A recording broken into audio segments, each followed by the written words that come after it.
It was more than 2 years ago, Friday, August 5th, 2022, when a 16-year-old girl named Kiely Rodni just seemed to vanish. She went missing mysteriously in California. There was a surveillance photo captured of Kiely in some kind of convenience store in Truckee, California, hours before she went missing. But she was last seen at this party at this campground. She had on a black bodysuit, her green pants, her black Vans, just like many other teenagers wear. She was at this party in the woods with hundreds of other young people at Prosser Family Campground. That's according to the Placer County Sheriff's Office. She was last seen around midnight, somewhere after midnight, somewhere around there by different partygoers, her friends. Her phone last pinged at the party, and then authorities said her phone was shut off. What was really mysterious also, not only was 16-year-old Kiely missing, but also her vehicle was missing. It was a silver 2013 Honda CR-V. It had a California license plate, 8YU-R127. This girl just seemed to vanish. How could she be missing and her car be missing? No one know anything. No one see anything. I don't know what condition she was in when she left the party, but she texted her mom and said she'd be on her way before long. The party was supposed to be this farewell celebration for graduating high school seniors from around the area, from Truckee, from North Lake Tahoe, from the Reno communities. People came from all over, I guess, for these kind of secretive parties in the woods. That's what Kiely's mother, Lindsay Rodni Neiman, told the police, told the public. She put out this heartfelt plea for her daughter. This is where I felt a kinship with Kiely. Kiely graduated from high school at 16 years old, but she graduated with honors, unlike me. Her mother said she has long blonde hair, she's tall and thin, vivacious and friendly, kind and compassionate. Lindsay said she is not the runaway type of kid. Well, if Kiely had texted her mom to say she was on her way home, and her cell phone pinged after that, and then she totally disappeared, and she's not the runaway type, no wonder so many rumors just started spreading like wildfire.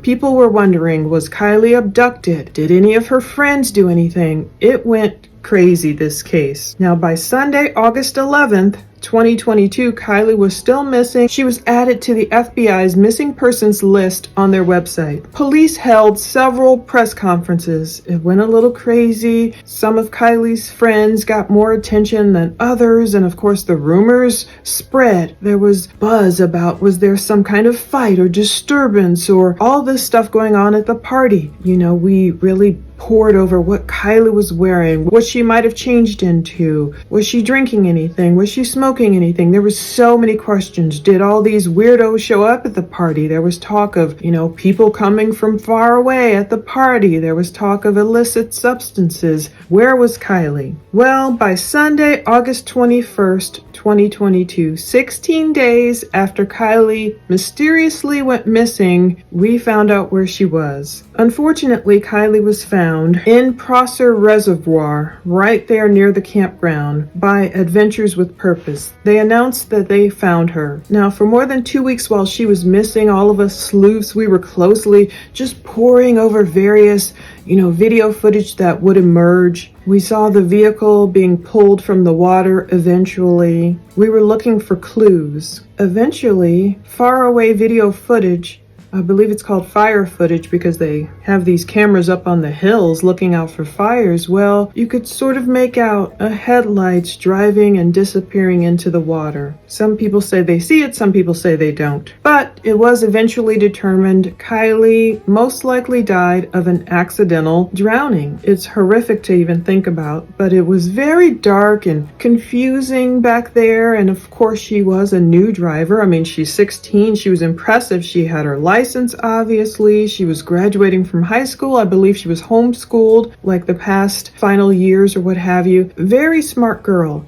Just her whole future ahead of her. But unfortunately, those roads back there, very, very dark. Obviously, there's not, gates around the whole reservoir. She likely got confused, and before it was too late, she just drove into the water. I believe it was probably an accident. I know there are people out there who still don't believe it was an accident. I'm not a big person for conspiracies and the like, but I know some people out there still believe, I don't know, was it foul play? What happened to Kiely? It didn't help that all these rumors got fueled by different people who said they spotted different things, claimed they saw Kiely the day before or the day of, or arguing with some guy or being confused, or there was so much stuff that went around about this case. It was hard to kind of separate the truth from fiction. You're just trying to figure out, okay, what's really true? What's someone creating a story to hype it up, you know? Is it an accident or murder? What's really truth?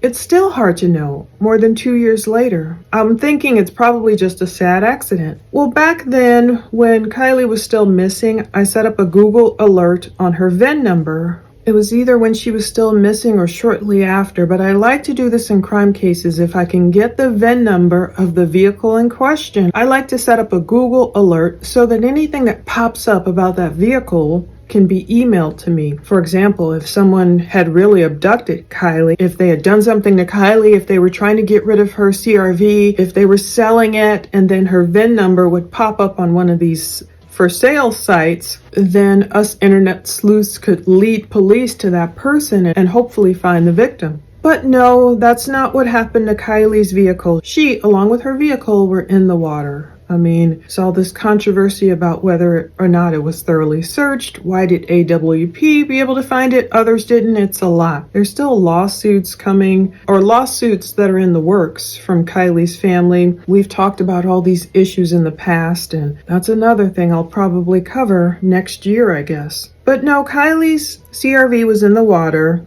Now that it's been out of the water for more than 2 years, it's literally being auctioned off today. Imagine my surprise when I got this Google alert letting me know that Farmers Insurance is selling Kiely Rodni's 2013 Honda CRV LX.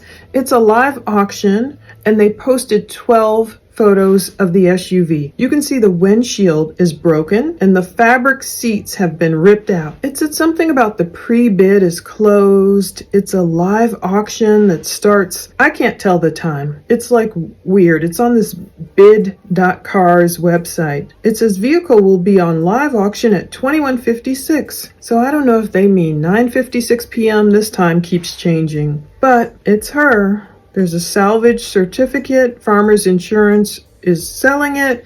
It says an estimated final price of $4,490 up to $7,120. I don't understand that. You would think it would have just been scrapped for parts or what have you. This is the same process people went through in determining Chris Watts's work truck, that big truck from APC, that F-150. He didn't own it. It was his work truck. But unfortunately, Chris Watts transported the body of his dead wife and his daughters out to Survey 319 in that truck. And viewers were able to look for the VIN number and see when that went up for sale. That truck didn't go in the water like Kiely's, but it was connected to a case all the same, a case that went viral in the true crime world. We don't know sometimes these cases when there's a missing person. Sometimes it turns into a true crime case. Sometimes it's just an accident. There's info about the automatic SUV, and the part that gets me is when it says primary damage, water, flood. Secondary damage, vandalism. Now that was kind of curious to me. Is that why the seats were ripped out? When did the car get vandalized? And by whom? I was wondering if this car was towed off somewhere after it was pulled out of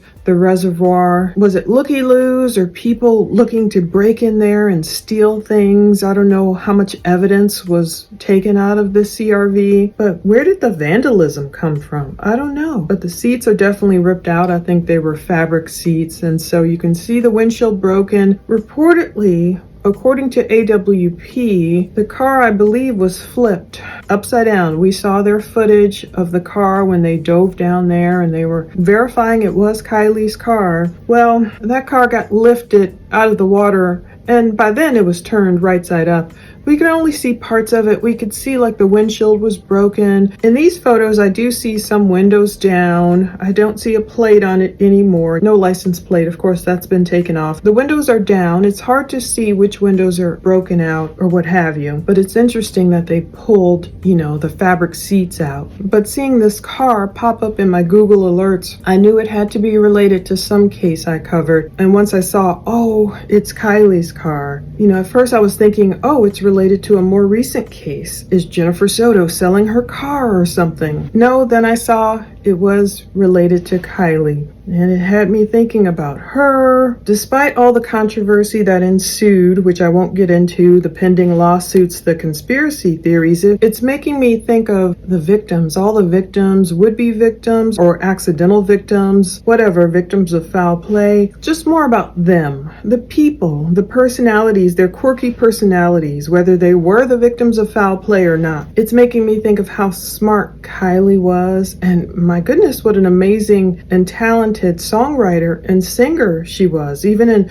16 years of age. Sometimes I still think of hearing her song, I began to wonder, did you ever give an F about me? I can still hear that song sometimes. She had it like on SoundCloud or something. I guess if people develop a parasocial relationship with like YouTubers or people we watch online and on YouTube, wherever, we start to feel a camaraderie with them. I guess it kind of happens the same way with victims of these cases, post-mortem. We're watching them. We're trying to figure out about their lives. We're watching their videos, any online presence. We start learning everything about them. Maybe we, as researchers and viewers, almost develop a parasocial relationship with them, feeling like we know them. I think of that little boy, Harley Dilly, in Ohio. He went missing. I watched a ton of his videos, and he used to say, back at it like a crack addict. He was funny, and unfortunately, he was found not alive in a chimney, of all places, in Sandusky, Ohio, not far from his home. All the theories were there too. People were like, is Harley in water? Where is he? No. And of course, it makes me think of Shanann Watts too, when she used to say, hold please. And of course, her beautiful daughters. Don't get me started on Bella and Cece, just how gorgeous those girls were and all the videos we've watched of them. It makes me think of what they've left behind, beyond these murder houses or vehicles in which something bad happened. Life goes on. Other families move in, and by the way, that reminds me, the Watts house has sold again for $650,000 on October 17th, 2024. And despite what Mike Tyson said recently in that interview about legacies, we will all leave behind some kind of legacy. Mike Tyson gave a crazy interview to this little girl, and he's just like, nothing, it means nothing, you're no legacy, you're dead, what, you're dead. And I was like, oh my goodness, this guy has no hope or no vision of a life beyond this earth. But if we put hope in so many temporal things, it really doesn't matter but a hill of beans if we put too much hope. If I were to put too much hope in the physical, But I was thinking, I'm sure Kiely had so much hope for driving that Honda CRV, who knows where, so many places, maybe off camping or maybe across country. I don't know, all her hopes and desires. She was graduating. It was like the start of her life. Kiely probably imagined she would live so much farther beyond 16 years of age. I assume that vehicle would be totaled. Maybe they're selling it just for parts. I don't know. If not, someone can restore it and drive it. Maybe that's possible. But will the person who buys it, will they have any idea what happened in that car? Ugh. It makes me think about how much hope and planning and pretty painting that Shanann Watts put into her home, her decorating, her beautiful Colorado home, only to have her life stolen from her and her children's lives stolen away from her by a demonic husband who just couldn't see past his own evil desires. That's a home that will now have its third family living there, hopefully a lot happier than the first two families who lived in that house on Saratoga Trail. So I guess that's where my mind and heart are today, when a soul from a past case that I've covered just pops up again. Kiely's was a sad ending, but thank God Kiely was found. She had a lovely memorial service. We got to see some of her kind of artistic nature, but I think of others who haven't been found still, like Summer Wells. I think of others who are, waiting for their justice, like Suzanne Morphew. Others have received their justice, like Abby and Libby. Some people say they haven't. I know that's controversial too. You'll never get like a perfect ending where everyone feels like, okay, that's the best that could happen. But as I see these old cases pop up and I move on to different cases too, I still think about those souls no longer here on this earth. And I wonder about them, and I'm glad for their little like personalities that they've left behind, the way Bella sang that song, or just Bella's shyness. She's just, I don't know, I really had a heart for her and thinking of what she went through. Ooh, I guess the best that we can hope for all these victims who have already left this earth is that someone has seen their story and somehow their life has turned around.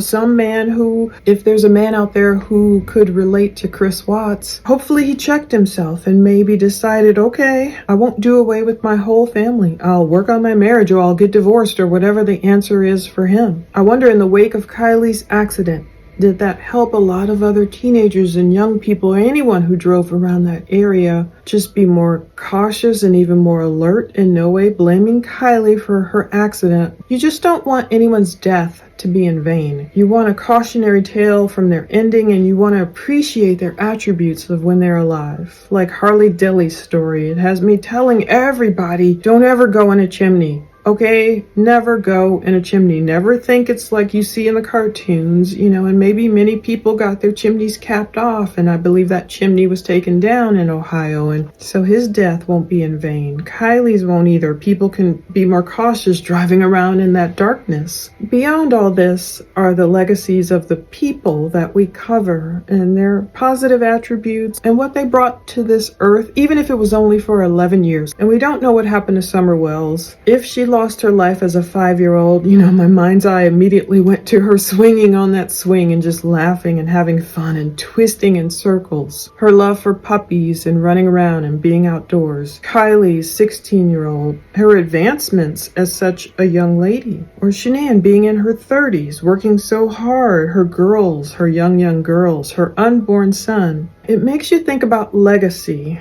and I have to disagree with Mike Tyson. Our legacy matters, not that, to puff ourselves up, not that, but to think about all the stuff we won't take with us. None of this stuff will take with us. So it has me thinking of my own legacy. My legacy, I can only pray that I'm covering these cases, telling their stories with compassion, using all the skills God has given me to the researching skills, to stay alert, to present videos, to edit them, to make some kind of semblance of sense, to bring them to you. Hopefully doing God's will, doing whatever I was put on this earth to do. I hope I'm in His will, and to speak the Lord's words. Colossians 3:9-11. Do not lie to one another, for you have stripped off the old self with its evil practices and have put on the new spiritual self, who is being continually renewed in true knowledge, in the image of Him who created the new self. A renewal in which there is no distinction between Greek and Jew, circumcised and uncircumcised, nor between nations, whether barbarian or Scythian, nor in status, whether slave or free, but Christ is all and in all. So believers are equal in Christ without distinction. So I don't know what'll happen with Kiely's car. I guess it really doesn't matter. It matters most, not the physical stuff we leave behind, and all of this stuff is going to be gone one day. I read some book where a guy was driving past a junkyard. Someone used to say this. I think it was Joyce Meyer used to say someone was driving past a junkyard, and the guy said to the other guy, you see all the stuff, all that trash piled up there? That once was someone's hope and dream. Imagine, like I want to buy a Fiat. It'd be nice to have, nice to have a cute little Fiat tooling around town. But I guess I can't, put so many hopes and dreams into, I gotta get this Fiat, I gotta get this Fiat. This Fiat is the end all be all. It's just a physical tool. It's just an item. It's just a car used to get around town. Will it matter if I get a Fiat The car in and of itself won't matter. It's what I did with it. Who did I give rides to? Who did I teach to drive? Who did I help? What did I do with it? That's what matters the most. So hopefully I can leave a good legacy behind, but that's where I am, kind of wistfully, nostalgically thinking of all these cases. We never know how they're going to turn out, what the fallout will be, or I just always pray for the souls. Pray they're in heaven with Jesus at peace, experiencing a lot more peace up there in heaven than they ever did on earth. Thanks for watching. Stay tuned. I'm sure we will revisit Kiely's case because her family is involved in a lawsuit against a certain YouTuber who covered Kiely's case horribly and came up with all kinds of crazy conspiracy theories. We'll probably cover that. I think that does not happen until actually 2025. So stay tuned for more cases, and thank you so much for watching. Take care.